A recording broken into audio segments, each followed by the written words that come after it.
Hi friends, আজকে খুব সহজে ডিম রান্না করা যায় সেই রেসিপি করে দেখাবো। বেশ কয়েকজন আমাকে অনুরোধ করেছেন যেন খুব কম সময়ের মধ্যে শর্টকাট রান্না দেখানোর জন্য। তো ডিমটাই সবচেয়ে শর্টকাট রান্না। তো ডিমটা সিদ্ধ করে নিয়েছি। সিদ্ধ করে হলুদ লবণ মাখিয়ে কড়াইয়ে তেল দিয়ে ডিমটা ভেজে নিব। ডিম রান্না করতে খুব একটা ঝামেলা হয় না, খুব কম সময়ের মধ্যে রান্না করা যায়। হুটহাট করে মেহমান আসলেও আপনি ডিম রান্না করে দিতে পারেন, ডিম সবসময় পাওয়া যায়। তো ডিমটা ভেজে নিচ্ছি আমি। যারা একেবারে রান্নাও না জানেন তারাও করতে পারবেন।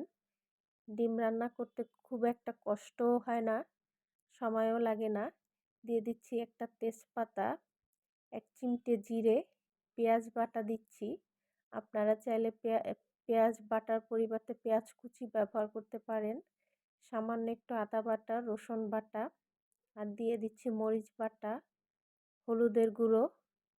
এবার মশলাটা কষিয়ে নিব। সামান্য ধনিয়া জিরা গুঁড়ো। এবার পানি দিয়ে মশলাটা আমি কষিয়ে নিচ্ছি। মশলাটা খুব ভালোভাবে কষিয়ে নিব যাতে কাঁচা মশলার গন্ধ দূর হয়ে যায়। একবার কষানো হয়ে গেলে আবারও একটু পানি দিয়ে কষিয়ে নিব।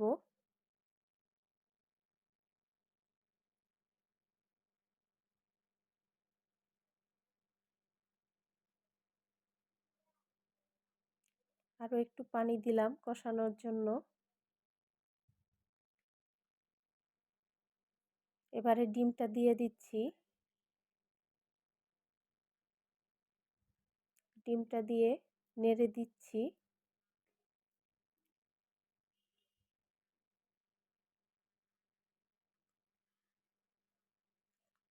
এবার দিয়ে দিব একটু পানি। পানি দিয়ে একটু নেড়ে দিচ্ছি, আর দিয়ে দিব স্বাদ মতো লবণ।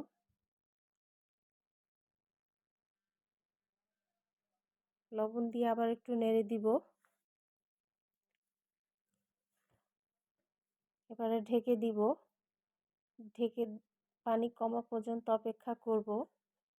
পানিটা কমে এসেছে, রান্নাও প্রায় হয়ে গিয়েছে। এবারে আমি ভেজে রাখা জিরের গুঁড়ো দিয়ে নামিয়ে নিব।